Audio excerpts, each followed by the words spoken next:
Hello, मैं आप सभी का हमारे YouTube चैनल डेली अपडेट में स्वागत करती हूँ। आज हम लोग डिस्कस करेंगे कुछ इम्पॉर्टेंट न्यूज़। सबसे पहले हम लोग बात करते हैं भारतीय अर्थव्यवस्था की। फाइनेंशियल ईयर 2024 में भारत का बाहरी प्रत्यक्ष विदेशी निवेश यानी कि फॉरेन डायरेक्ट इन्वेस्टमेंट वो घटकर $28.64 बिलियन हो गया है, जो कि 39% कम हुआ है। आरबीआई के आंकड़ों के मुताबिक बाहरी एफडीआई को कुल वित्तीय प्रतिबद्धता द्वारा दर्शाया जाता है। मार्च 2023 को समाप्त वर्ष में यह $46.96 बिलियन था। कुल विदेशी प्रत्यक्ष निवेश में से यानी कि टोटल एफडीआई में से $9.62 बिलियन इक्विटी रूट के माध्यम से किया गया था। फाइनेंशियल ईयर 2024 में की गई कुल वित्तीय प्रतिबद्धता में इक्विटी का योगदान लगभग 34% था। वित्त वर्ष 2024 में $7.73 बिलियन के मुकाबले ऋण प्रतिबद्धताएं $5.24 बिलियन थी। भारतीय कंपनियों द्वारा जारी की गई विदेशी गारंटी वित्त वर्ष 2023 में $20.9 मिलियन की तुलना में लगभग $14 बिलियन थी। फाइनेंशियल ईयर 2024 में सबसे ज़्यादा बाहरी प्रत्यक्ष विदेशी निवेश मार्च में देखी गई है, यानी कि एफडीआई सबसे ज़्यादा हमें मार्च में देखने को मिली है। अब हमारा दूसरा टॉपिक है महत्वपूर्ण दिन।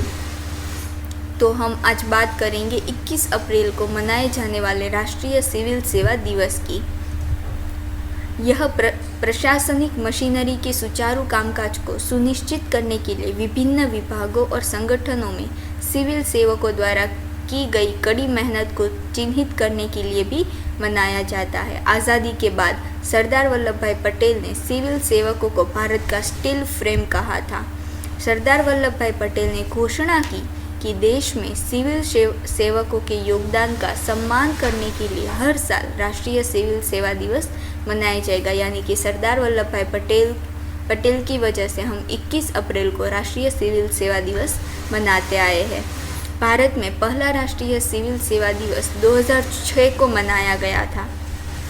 चार्ल्स कॉर्नवालिस को भारत की सिविल सेवाओं के सुधार और आधुनिकीकरण में उनके योगदान के लिए भारतीय सिविल सेवा के जनक के रूप में जाना जाता है। अब हम लोग बात करते हैं हमारी बैंकिंग प्रणाली की। भारत ने वित्त वर्ष 2024 में 58 मिलियन टन कोकिंग कोयले का आयात किया, जो 10 वर्षों में सबसे अधिक मात्रा है। 10 साल की अवधि में आयात में 20% से अधिक और साल दर साल 7% की वृद्धि हुई है। वित्त वर्ष 2024 में 6.4 मिलियन टन के साथ रूस की आपूर्ति कई वर्षों के उच्चतम स्तर पर है।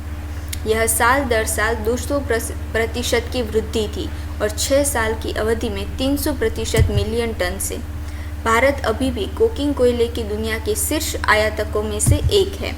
पिछले 10 वर्षों के दौरान कोकिंग कोयले का आयात 47 से 54 मिलियन टन तक रहा है, यानी कि वो इंक्रीज हुआ है, वो बढ़ चुका है। ऑस्ट्रेलिया वित्त वर्ष 2024 के लिए कोकिंग कोयले का प्रमुख आपूर्तिकर्ता बना रहा। यह सभी शिपमेंट का 34.2 मिलियन टन या 59% प्रतिनिधित्व करता है। 6 साल पहले कोयले का 18% निर्यात ऑस्ट्रेलिया से, 3% रूस से और 8% संयुक्त राज्य अमेरिका से आया था।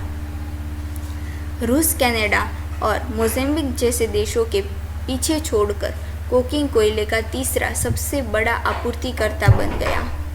भारत ने वित्त वर्ष 2024 में 52 मिलियन टन स्पंज आयरन का उत्पादन किया, जो वित्त वर्ष 2013 में 43 मिलियन टन से 20% साल दर साल बढ़ रहा है। भारत ने पिछले वित्तीय वर्ष में 143 मिलियन टन कच्चे इस्पात का उत्पादन किया, जो लगभग 14% की वृद्धि है। एक साल पहले 127 मिलियन टन स्टील का उत्पादन किया गया था। अब हमारी अगली न्यूज़ है राष्ट्रीय नियुक्ति। तो सीआरपीएफ के एडीजी नलिन प्रभात को एनएसजी प्रमुख नियुक्त किया गया है। वरिष्ठ आईपीएस अधिकारी नलिन प्रभात को देश के आतंकवाद निरोधक बल राष्ट्रीय सुरक्षा गार्ड का महानिदेशक नियुक्त किया गया है। वर्तमान में प्रभात सीआरपीएफ में अतिरिक्त महानिदेशक के पद पर कार्यरत है। एनएसजी के महानिदेशक के रूप में उनकी नियुक्ति को कैबिनेट की नियुक्ति समिति ने 31 अगस्त 2028 तक की अवधि के लिए मंजूरी दे दी है, यानी उनकी सेवानिवृत्ति की तारीख। इससे पहले सशस्त्र सीमा बल प्रमुख दलजीत सिंह चौधरी एनएसजी का अतिरिक्त प्रभार संभाल रहे थे। एजेंसी में विशेष निदेशक के रूप में इंटेलिजेंस ब्यूरो की अतिरिक्त निदेशक सपना तिवारी की नियुक्ति को भी एसीसी ने मंजूरी दे दी है। तिवारी के पद का कार्यभार संभालने की तारीख से 2 साल के कार्यकाल के लिए उनका सेवानिवृत्ति की तारीख यानी 30 अप्रैल 2026 तक नियुक्त कर दिया है।